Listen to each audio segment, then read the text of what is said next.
ನಿಮಗೂ ಬೇಕಂದ್ರೆ ವಾಟ್ಸಪ್ ಮಾಡ್ಬಿಡ್ತೀನಿ ಸರ್, ನಿಮಗೂ ಬೇಕಂದ್ರೆ ವಾಟ್ಸಪ್ ಮಾಡ್ಬಿಡ್ತೀನಿ.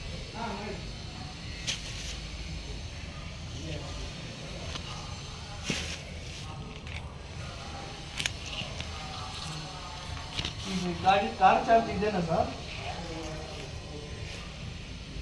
ನಮ್ಮ ಓಲಾ ಕೊಟ್ಟ ನಂಗೆ ಕೊಟ್ಟವನು.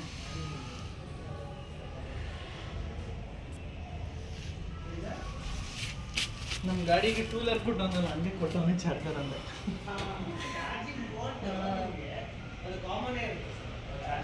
ನನ್ನ ಗಾಡಿಯಲ್ಲಿ ಎಲ್ಲಾದ್ರೂ ನಿಮಗೆ ಅದು ಕಾಮನ್ ಅದಿಲ್ಲ ಸರ್, ಇದು ಹಿಡಿದಿರೋದು ನಂದು ಎಷ್ಟು ದೊಡ್ಡದಿದೆ ಓಲಾ ಚಾರ್ಜರ್. ಹೌದಾ? ಈಗ ದೊಡ್ಡದಿದೆಯಲ್ಲ, ಡಿಕ್ಕಿಯಲ್ಲಿ ಮಡಗಿರ್ತೀನಲ್ಲ